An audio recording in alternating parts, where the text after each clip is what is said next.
Stop. You aren't lazy. In fact, you're probably working harder than everyone else, just to stay in the same place. You wake up every morning with a weight on your chest.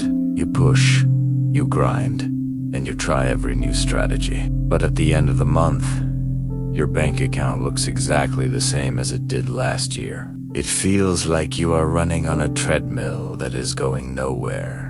You have read the books. You have watched the gurus tell you to just vibrate higher or think positive. But let's be real. When you have bills screaming at you and your car is making a weird noise you can't afford to fix, vibrating higher feels like a joke. It feels insulting.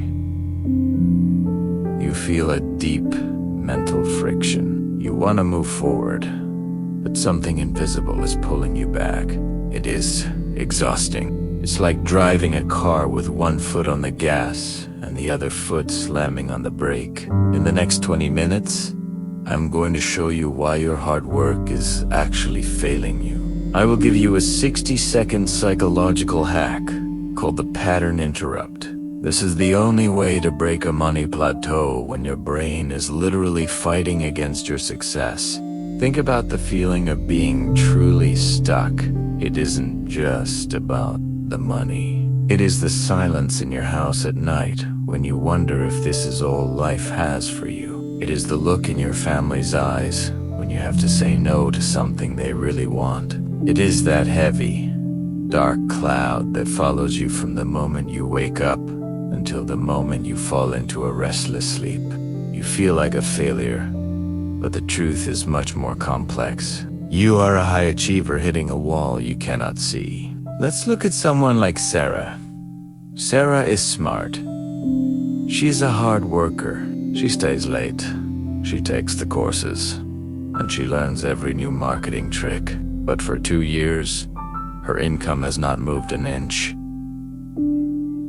She hit a ceiling made of glass. She thinks she needs a better job, a better economy, or a better boss. So, she tries even harder. She drinks more coffee. She sleeps for hours a night. She stresses until her hair starts thinning. But here is the scary truth that no one tells you. The harder Sarah tries, the more stuck she feels. This is because Sarah isn't fighting the world. She is fighting her own biology. In her mind, she has linked money with pain and exhaustion. Her brain sees her struggle and thinks that if making more money means more of this pain, it needs to protect her. It needs to keep her exactly where she is to save her life. Sarah isn't stuck because she's failing. She's stuck because her brain is trying to keep her safe. Most of us are exactly like Sarah.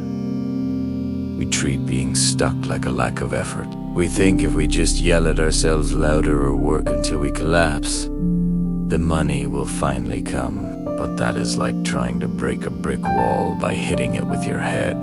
You just end up with a headache and a broken spirit. The reason you are stuck in life is not because you aren't doing enough.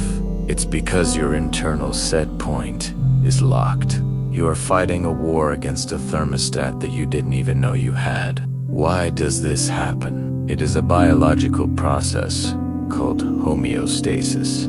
Your brain is designed to keep everything in your life exactly the same. Think of your brain like a high-tech computer that manages your body. It keeps your body temperature at exactly 98 degrees. If you go outside and it is 100 degrees, your body sweats to cool you down. If you go into a freezer, your body shivers to warm you up.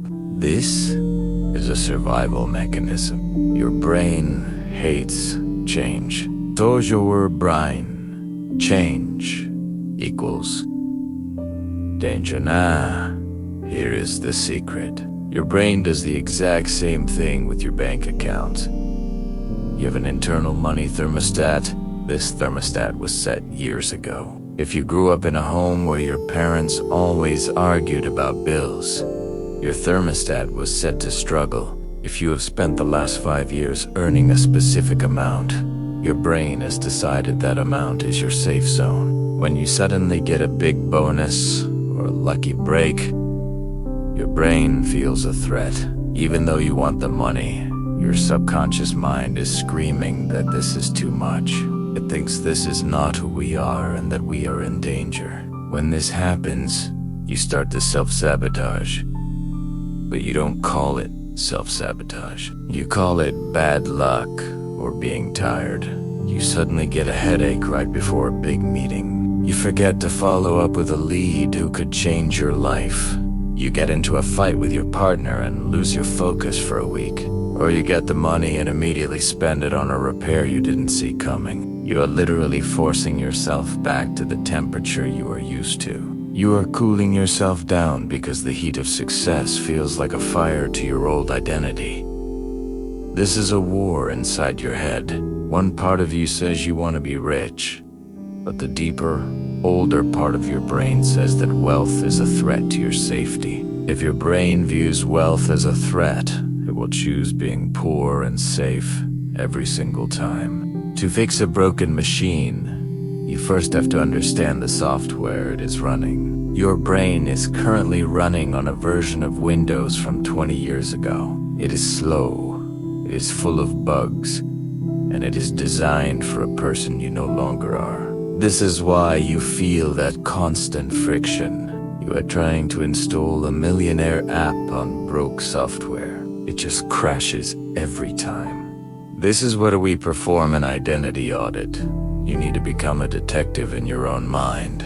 Most of what you believe about money isn't even yours. You didn't choose your beliefs. You inherited them. You picked them up from the dinner table when you were 6 years old. You picked them up from watching your parents' faces when the rent was due. Think back to your childhood.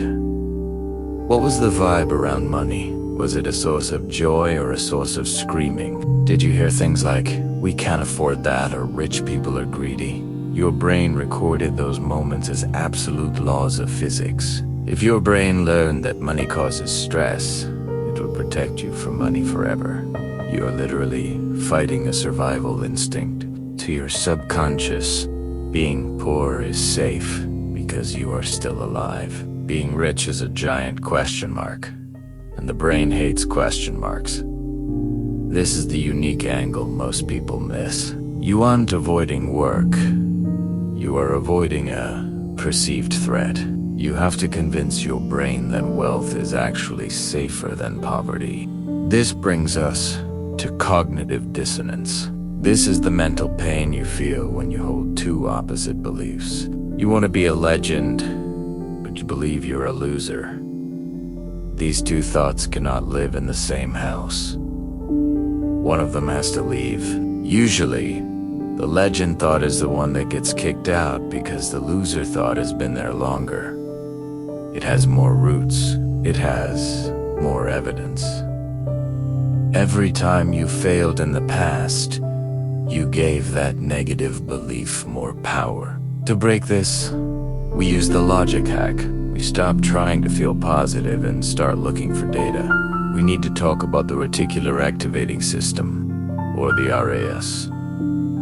This is a bundle of nerves in your brainstem that acts as a filter. It decides what you see and what you don't see.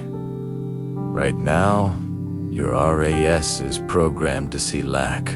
It sees the empty gas tank. It sees the high prices. It sees the people who are better than you. It is literally deleting the opportunities that are right in front of your face. It's like looking for a red car in a parking lot. You won't see the blue ones. If you are looking for stuck, your brain will make sure you stay stuck.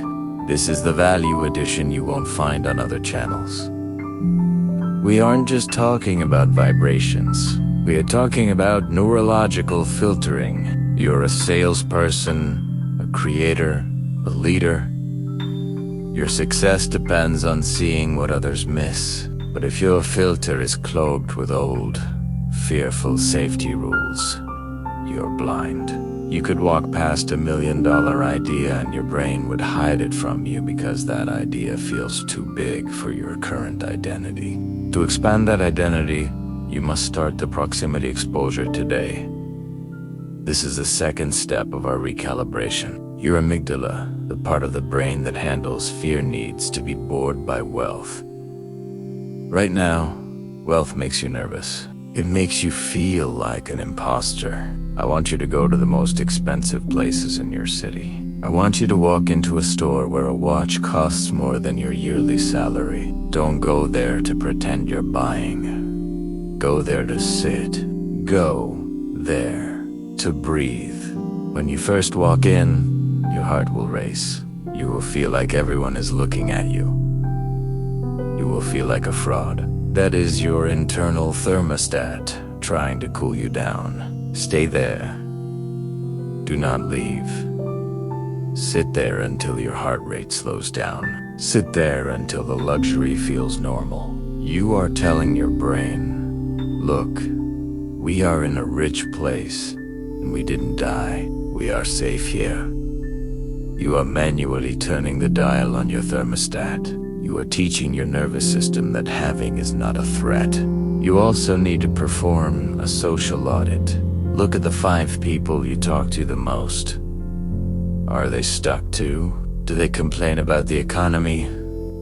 Do they talk about why things won't work? If you are surrounded by people with low thermostats, they will constantly try to cool you down to their level. They don't do it because they are mean. They do it because your growth makes their stuckness feel uncomfortable. You have to protect your temperature. You have to find people, even if it's just through a screen, who make $1 million feel like a normal Tuesday. You need to normalize your future so your brain stops fighting it. Now we come to the part that actually changes your physical reality. Most people try to change their life using only their mind. They think if they just analyze their problems enough, they will solve them. But your body is where the stuck feeling lives. You feel it in your tight chest. You feel it in your shallow breath. You feel it in that heavy weight in your stomach. Your nervous system is currently addicted to the chemical of struggle. When you are stressed about money, your body produces cortisol and adrenaline. Over time, your body gets used to these chemicals. It starts to crave them. This is why you subconsciously create drama or problems when things start to go too well. You are literally a junkie for your own stress. To break this addiction, we use the $100 comfort drill. Most people who feel stuck are terrified of having their only comfortable needing. This is a massive psychological trap. To fix this, I want you to carry a larger amount of cash in your wallet than you ever have before. If you usually carry $10, carry 100. If you usually carry 100, carry 500. This money is not for spending. It is for training. Every time you open your wallet to pay for a cheap coffee, you see that big bill, you aren't spending it, but your brain sees it. Your brain starts to realize, oh, we have money and nothing bad is happening. We are safe. You are desensitizing your nervous system to the presence of wealth. You are teaching your brain that having is your new normal. You are training yourself to be a person who carries abundance without the panic of needing to get rid of it. This is how you stop the self-sabotage before it starts. You are moving from a survival identity to a mastery identity. Now, let's talk about the specific pause and interrupt hack. This is the 60-second tool for when you are in the middle of a spiral.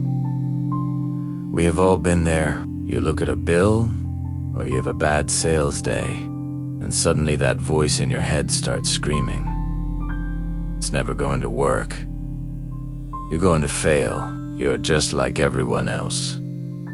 When that happens, you are in a biological loop.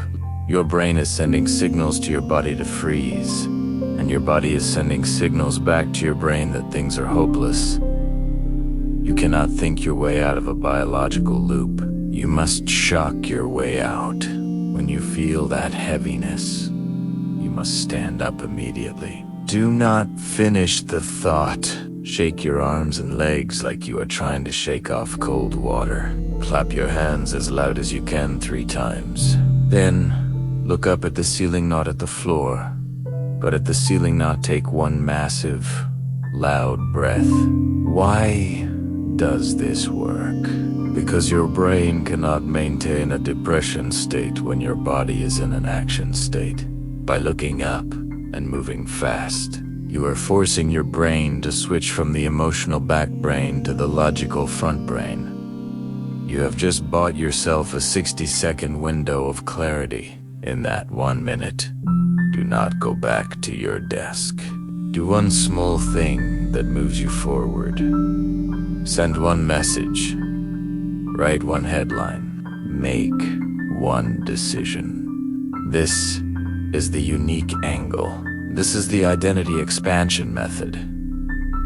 You aren't waiting for the universe to give you a sign. You are giving the universe orders. You are the architect. You are the one who decides where the thermostat is set. You have spent years training your brain to stay small because you thought that was how you survived. But look around you. You aren't just surviving anymore. You are suffocating. The version of you that was afraid is no longer allowed to drive the car. I want you to look at the comment section below right now. I want you to type the specific dollar amount that makes your heart race. Is it $5,000? Is it $1 million?